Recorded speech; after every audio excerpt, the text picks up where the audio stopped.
Gracias, Padre Presidente. I am very pleased to be with you this afternoon. I thought, since there are so many of the press here, that I would, with Father Holzschneider's permission, address a question that is now swirling around in the media and attempt to put a cast on it that I hope will be respected. Last week, I was at a very different kind of conference, a conference on family life and the protection of human life. And at the end of that conference, there was not a press conference.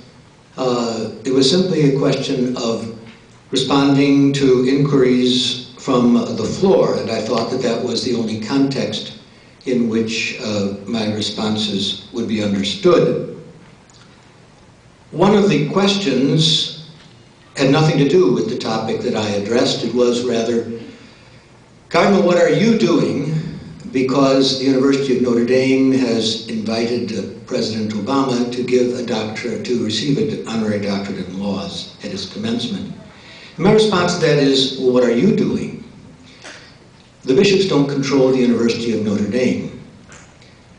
And if it's doing something that you don't like, it's not enough to put the responsibility on the bishops to say something to it. Take your own responsibilities in hand, and you write to them rather than to us, because our emails and our postal boxes are clogged with thousands and thousands of complaints about something that really isn't directly under our responsibility at all. I think that it's important that if someone in Catholic communion doesn't appreciate something that someone else does, that the contact be direct, that people take their own responsibilities in hand and address them in that way. The second point is very related to that. In Catholic community, whatever anyone does affects anybody else.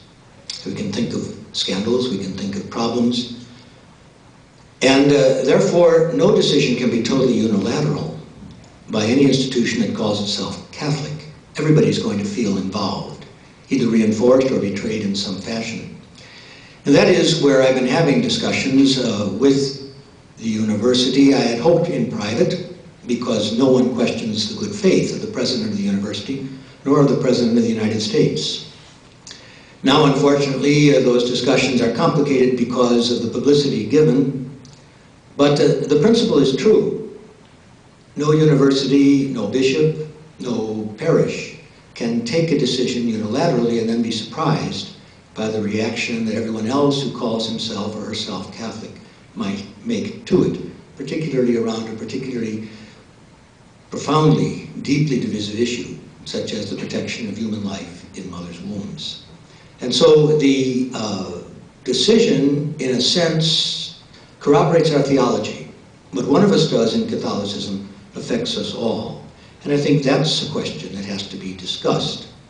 I have great respect for Mr. Obama, and especially for his office, and he knows that. And in many things we agree profoundly. On other things, particularly on this issue, he has his own principles. They're well thought out. And I and many others, not only because of Catholic teaching, but for other reasons as well, even outside of Catholic communion, think that it is a crime to kill an innocent human being, even though he or she is not yet born. That division, which is a very profound one, will continue, and there is no reason why its terms of engagement should be changed now. But it can continue with great respect and with mutual respect. That's how it's been conducted until now, and I hope that's how it will continue to be conducted. So thank you very much. And now I will address the topic for which I've come this afternoon.